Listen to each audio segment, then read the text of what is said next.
going on? I'm going to review the new Pensées Nocturnes record, Douce Fange. Not good at French. Have you ever wondered what black metal played by demented clowns would sound like? If you have, which most of you probably have, that's what this record is. Very intentionally, they do the whole kind of, I don't know, burlesque, like face makeup and stuff, kind of grungy, tattered clothes when they play live. It's a very interesting aesthetic, and it's one that certainly grabs your attention right away. What's especially interesting is that this used to be a DSBM band. Their earlier records definitely sort of had that more like melancholic, just sort of depressing atmosphere, kind of mid-tempo, not super like aggressive fast black metal, just kind of the more introspective kind of black metal, I guess. And then something happened, I guess, and they took a hard right turn and decided to start playing this bizarro avant-garde black metal that I love. But I'm inclined to say that you could probably listen to a track or two from this record and know right away if it's your thing or not. I think, it's dense musically. I think it rewards multiple listens, but if you don't like the first track or two, the record's probably not for you, and that's fine. But I love it, and I wanted to talk about it because there's a lot to talk about here.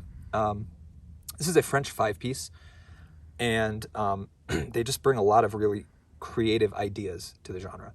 The vocals are very, very interesting. They're almost sung a lot of the time, but again, they have that very demented quality. They almost sound like a drunken and potentially violent bum staggering towards you down an alleyway. And obviously that's a pretty concerning idea. And that's sort of what these vocals evoke. They're just unhinged. Like there's something very, very off about the vocal delivery on this record. But that said, it's very creative, and it's very it's very dialed in. He knew exactly what he was going for.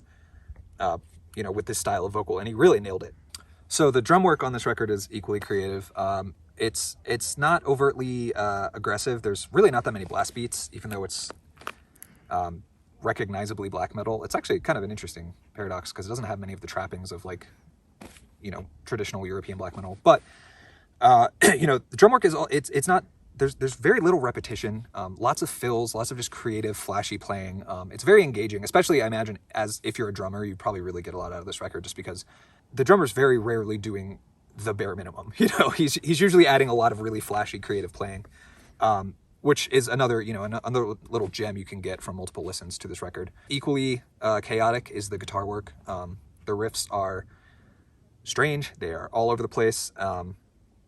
There's lots of it almost feels like they didn't play to a click. I mean, I'm sure they did, but it feels very organic, very almost messy, but not in a raw black metal way. They know what they're doing. They're all clearly talented musicians. It's just sort of a, devil may care type of approach to recording music, which again, I like. I think that really elevates the aesthetic that they were going for on this record, just sort of unhinged and demented.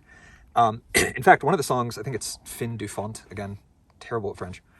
You can roast me in the comments if you want. But it ends with a rendition of Hungarian Dance No. 5, which is just so weird. How many black metal bands would even try that, let alone successfully pull it off? Because I think it's cool. I think it's awesome. It's one of my favorite parts on the record. So, I mean, yeah, I guess this is neoclassical avant-garde black metal. I don't know, man. It's a very creative collection of songs here. They've even got some, saxophone on some tracks. There's a theremin in one point, I think, giving it that very spooky vibe.